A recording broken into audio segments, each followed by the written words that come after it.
नाटककार चंदन सेन लौटाना चाहते हैं राज्य सरकार का दीनबंधु मित्र पुरस्कार।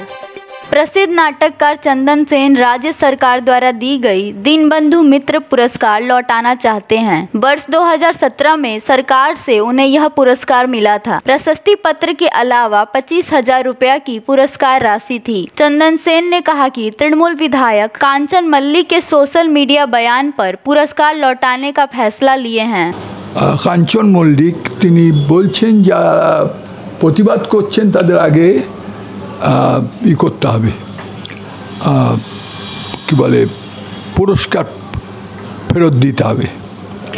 এই কথাটা যখন তিনি বলছেন তখন আমি ব্যক্তিগতভাবে মনে করছি এটা তার কথা নয়, এটা সরকারেরই কথা। কারণ বেলা রাত্রির 12টা পর্যন্ত যখন আমি ঘুমোতে যাচ্ছি তখনও পর্যন্ত সরকার তার বিরুদ্ধে কোনো ব্যবস্থা নেয়নি এবং তার এই কথা প্রত্যাহারের জন্য তাকে কোনো চাপও দেওয়া হয়েছে বলে আমি তখনও পর্যন্ত জানি না।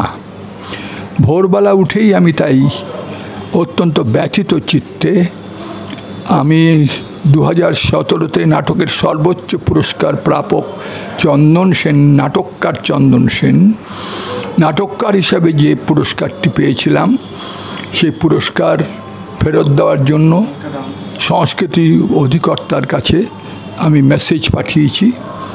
আমি মেল পাঠিয়ে দিয়েছি, আমার মেল থেকে পাঠিয়ে বলেছি আপনি আমায় বলুন আমি কিভাবে আমার এই পুরস্কার বা পুরস্কারের অর্থমূল্য আমি ফেরত দেব। এখনো পর্যন্ত আমি সংস্কৃতি অধিকর্তা যিনি আছেন, সচিব যিনি আছেন, তিনি আমার খুব পরিচিত মানুষ। শুনলাম যে তিনি শান্তনুবাবু, তিনি এখনও আছেন। তার কাছ থেকে এখনো পর্যন্ত আমি কোনো সাড়া পাইনি। তিনি অত্যন্ত ভদ্র মানুষ, ভদ্রলোক। কাঞ্চন মল্লিকের কথায় আপনি ব্যথিত হয়েছেন নাকি?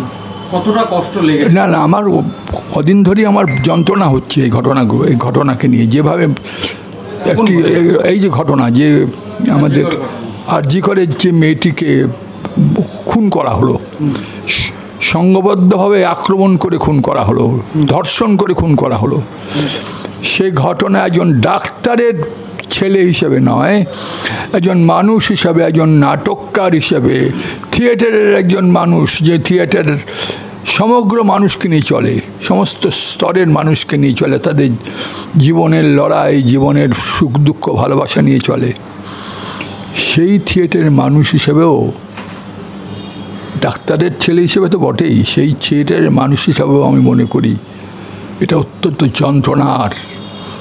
এবং তার জন্য তো আমার কি হাতে কি আছে? কিছুই নেই। আমার একটা পুরস্কার আছে, সরকারি পুরস্কার, সেটাই আমি ফেরত দিতে পারি আমার যন্ত্রণা প্রকাশের জন্য, সেটাই